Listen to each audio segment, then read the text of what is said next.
खबर के दर्शकों का स्वागत है, देशवासियों का स्वागत है, भारतवासियों का स्वागत है। दर्शकों, अगस्त सितंबर शुरू होते ही विभिन्न प्रकार के कोर्स में एडमिशन लेना, 10-12 का रिजल्ट आ चुका होता है, बच्चों की भागादौड़ी जानकारी इकट्ठा करने की जिम्मेदारी शुरू हो जाती है। आज हम मौजूद हैं दिल्ली के नॉर्थ दिल्ली क्षेत्र में, जहां पर हम बुद्ध विहार एरिया में मौजूद हैं, जहां पर इस समय हम श्री बालाजी नर्सिंग एकेडमी में मौजूद हैं। ये बालाजी नर्सिंग एकेडमी के संचालक प्रबंधक फैकल्टी श्री सुरेश जी हैं। इनसे भी अभी हम इसी विषय में हम बात करने के लिए यहाँ पर आए हैं ANM GNM कोर्स के बारे में। ANM GNM कोर्स का अभी हाल ही में एग्ज़ाम हुआ है और लगभग सितंबर में रिजल्ट आने वाला है। रिजल्ट आने के बाद क्या करना चाहिए, क्या नहीं करना चाहिए, इसी विषय में आज हमें डिटेल देंगे श्री बालाजी नर्सिंग होम के ये श्री सुरेश जी। सुरेश जी, ताज़ा खबर चैनल में आपका स्वागत है। कृपया अपने बारे में दर्शकों को बताएं। जी सर, थैंक यू। हम बालाजी नर्सिंग एकेडमी के अकॉर्डिंग बच्चे जो जितने भी हमारे पास आते हैं उनको हम गाइडेंस देते हैं किस तरीके से नर्सिंग में हमारा फील्ड को सजा सकते हैं, आगे अपना फ्यूचर को ब्राइट कर सकते हैं, कैसे हम लोग आगे जाकर अपने ही फ्यूचर के आगे अपने परिवार का, आगे आने वाले फ्यूचर का किस तरीके से हमें पालन पोषण करना होता है। नर्सिंग के फील्ड में जब अभी आप सब देख पा रहे हैं कि नर्सिंग के फील्ड में कितनी डिमांड नर्सिंग में ज़रूरत पड़ रही है, जो कोविड-19 के टाइम पे आप सबको पता चल गई है, जिसकी वजह से हर एक पर्सन को गाइडेंस होना बहुत ज़रूरी है। और हम लोग यहाँ पे हम गाइडेंस सेंटर इसलिए चलाते हैं जिससे लोगों को ये पता लगे कि नर्सिंग होता क्या है, उसकी वजह से हमें क्या बेनिफिट्स हैं और हमें आगे जाकर क्या हमें अपॉर्चुनिटीज़ मिल सकती है government, private, semi private and cooperative hospitals, जिससे हमें क्या इंस्टीट्यूट के बारे में दर्शकों को बताइए। इंस्टीट्यूट कब से क्या मदद करता है? सर देखो, हम इंस्टीट्यूट 2012 से चला रहे हैं। 2012 से इंस्टीट्यूट को हम रनिंग पे हैं। हमारे पास कम से कम भी 8 से 10 हज़ार बच्चे अभी तक नर्सिंग पास आउट कर चुके हैं और वो सब विभिन्न डिपार्टमेंट्स में, अभी central government, state government and then private hospital, वो विभिन्न क्षेत्र में अपनी तरफ से जॉब कर रहे हैं, जिससे बच्चों का आगे की तरफ भविष्य के लिए हम सुधारने के लिए अच्छे से अच्छे हम फैकल्टीज़ मेंबर्स हैं उनको रखा हुआ है।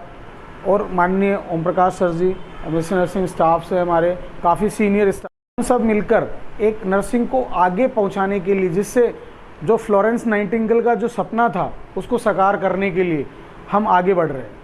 ये हमारे इंस्टीट्यूट का मूल रूप से इंस्टीट्यूट का श्री बालाजी नर्सिंग एकेडमी का उद्देश्य क्या है? मेन उद्देश्य यही है सर, नर्सिंग प्रोफेशन को आगे ले जाकर उसके फ्यूचर को ब्राइट करना, जिससे लोगों को रोजगार, उसके साथ साथ अच्छा भविष्य और सुनहरा भविष्य मिले। अगर आप ANM GNM का कोर्स करना चाहते हैं या नर्सिंग डिपार्टमेंट में, हेल्थ डिपार्टमेंट में काम करना चाहते हैं, तो आप श्री बालाजी नर्सिंग एकेडमी में आके या फ़ोन करके जानकारी ले सकते हैं। जो भी लोग नर्सिंग डिपार्टमेंट में या ANM GNM का कोर्स करते हैं तो मिनिमम उनकी सैलरी क्या होती है, मतलब कितना हद तक वो कमा पाते हैं? सर देखिए, डिपेंड्स ऑन योर नॉलेज और डिपेंड ऑन योर एक्सपीरियंस। बच्चे को जितना एक्सपीरियंस होगा उसके अकॉर्डिंग और जितना नॉलेज होता है, और एक और ये भी डिपेंड करता है कि कि हॉस्पिटल की प्रायोरिटी NABH है या नहीं है, उसके अकॉर्डिंग सैलरी पैकेज। गवर्नमेंट पे scale is the fix, government fix है कि आपको पे स्केल उतना करेगी जितना हमें चाहिए होता है।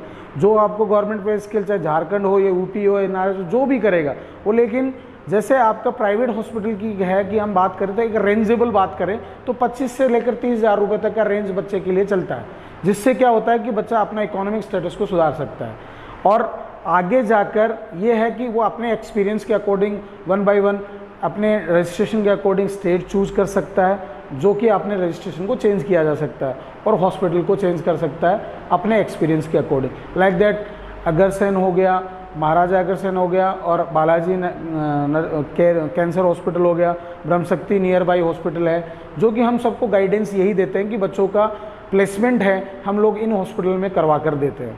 जो हमारे थ्रू जो नर्सिंग के छात्र यहाँ पे आते हैं और उनको सब चीज़ें बताते हैं कि गाइडेंस किस तरीके से हमें कॉलेज के द्वारा इन्फॉर्मेशन होती है और जो चीज़ें दी जाती है उन सब का इंटरव्यू दिया जाए। तो आपका कहने का मतलब है कि मिनिमम ये कोर्स कर लेने के बाद बच्चे लगभग 25,000 से 30-35 तक का लगभग? जी सर, वाई नॉट, क्योंकि ये है, ऐसा है कि कोविड पेंडेमिक जो सब लोगों ने सिखाया है कि पर्सन को किस तरीके से हालात में जीना। लोगों के पास हॉस्पिटलों के पास स्टाफ की इतनी नीड थी कि पर कैंडिडेट को वो 2-2 हज़ार रुपये 4-4 हज़ार रुपये पर डे के देने के लिए तैयार था। हाँ जी, 2 से 3 हज़ार रुपये पर डे के देने के लिए तैयार था, क्योंकि ये पेंडेमिक सिचुएशन थी। जिससे क्या है कि उनको नर्सिंग है कि हम क्यों ना क्यों जब स्टेट में इतने ही कम से कम स्टाफ को रिक्रूट किया जाए ताकि आने वाली सिचुएशन से लड़ा जा सके। हाँ जी सुरेश जी, एएनएम जीएनएम का कोर्स कर लेने के बाद लगभग कौन कौन से डिपार्टमेंट, विभाग, कहाँ कहाँ बच्चों की जॉब लग सकती है? जी सर, देखो इमरजेंसी डिपार्टमेंट है, आईसीयू है, पीडियाट्रिशियन है, ऑर्थोपेडिक है, ओटी है, एनआईसीयू है, पीआईसीयू है। इन सब डिपार्टमेंट्स में नर्सिंग स्टाफ की अर्जेंटली रिक्वायरमेंट होती है। वहाँ पे हर स्टाफ को अरेंज किया जाता है। वहाँ पे हर एक पेशेंट के रिगार्डिंग पेशेंट की केयर कैसे करनी है, कैसे उसको डायरेक्ट ट्रीटमेंट देना है, वो सब चीज़ें हर डिपार्टमेंट के लिए सहूलियत होती है। वहाँ पे हर डिपार्टमेंट में नर्सिंग स्टाफ की फर्स्ट प्रायोरिटी होती है, जिससे एक पेशेंट को बेटर केयर देने के लिए हर डिपार्टमेंट में ज़रूरत होती है। किसी भी डिपार्टमेंट में नर्सिंग स्टाफ की ज़रूरत होती है।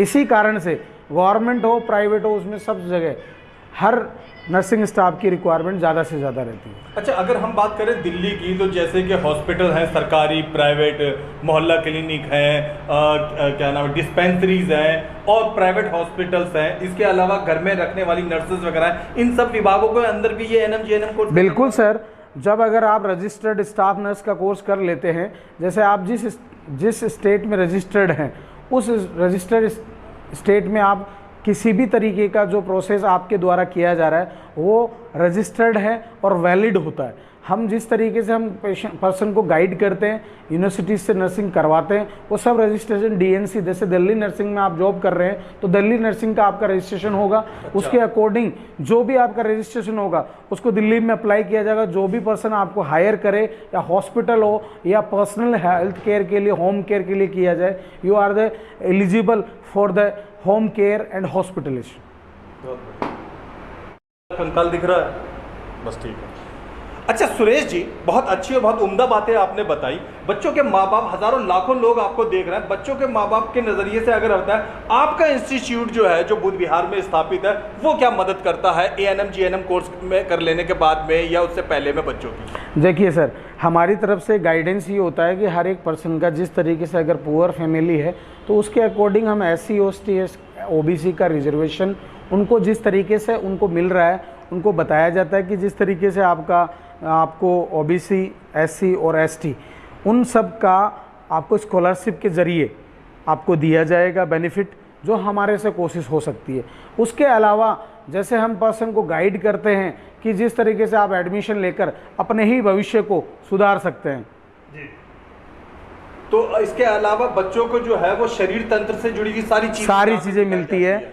उन शरीर तंत्र से अलावा हर पर्सन में जिस तरीके के प्रोसीजर किए जाते हैं, लाइक दैट एंडोट्रेकियल ट्यूब हो गया, वैक्सीनेशन हो गया, सब तरीके के प्रोसीजर है वो नर्सिंग स्टाफ को सिखाया जाता है और वो सब चीज़ें परफॉर्म भी करता है हर हॉस्पिटल में।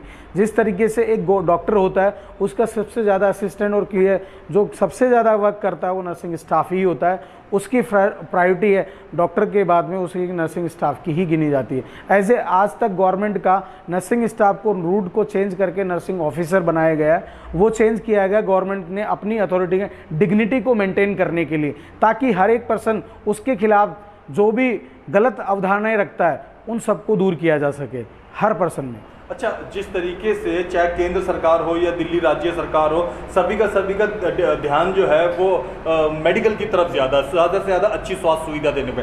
जैसे हम दिल्ली गवर्नमेंट की फिलहाल बात करते हैं तो वो ये जगह जगह हॉस्पिटल खोल रहे हैं, जगह जगह मोहल्ला क्लिनिक खोल रहे हैं। तो आपको लगता है इस तरीके से ये ज़्यादा से ज़्यादा हॉस्पिटल जो दिल्ली में खुल रहे हैं, ज़्यादा से ज़्यादा मोहल्ला क्लिनिक जो दिल्ली में खुल रही है, केंद्र सरकार के भी हॉस्पिटल जो खुल रहे हैं, उससे बहुत ज़्यादा दायरा बढ़ जाता है रोजगार का एएनएम जीएनएम कोर्स? बिल्कुल सर, जिससे क्या होगा कि हर एक पर्सन को अपना जॉब करने का अधिकार भी होगा और उनसे क्या होगा कि एक पर्सन अपनी जगह से स्थायी रूप से जॉब कर सकता है। उनसे क्या होगा कि एक वैकेंसीज अपने एक पर्सन को मिलेगी। अगर लाखों पर्सन अगर अपन जीएनएम एएनएम करके बैठेंगे, उनको लाखों जॉब मिलेंगे तो उसके अकॉर्डिंग उनको घर बैठना नहीं पड़ेगा, जिसकी वजह से उनको अचानक अपनी तरफ से क्या होगा, हर पर्सन को अपना जॉब मिल सकता है ईजीली और उसके साथ कन्वीनियंट भी रहेगा।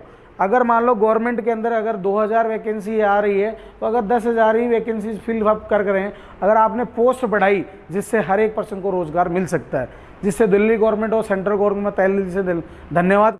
हमें पूरी उम्मीद है कि ANM GNM कोर्स से संबंधित जिसका सितंबर में रिजल्ट निकलने वाला है और आपके बच्चे जल्दी ही अलग अलग इंस्टीट्यूट में दाखिले के लिए दौड़ा भागी करने वाले हैं, आपको इससे ज़रूर ज्ञान मिलेगा। आपका इंस्टीट्यूट के इस पर अगर बच्चे, माँ बाप, उनके गार्जियन संपर्क करना चाहे तो अपने इंस्टीट्यूट के बारे में दर्शकों को बताएं। सर देखो, हमारा इंस्टीट्यूट बुधियार में ब्रह्मशक्ति हॉस्पिटल है, उसके नज़दीक स्थापित है और 2012 से हम लोग इसको रन बाई कर रहे हैं, जो कि हमारे पास जो भी कैंडिडेट आता है उनको इन्फॉर्मेशन और गाइडेंस दिया जाता है कि नर्सिंग के स्तर पे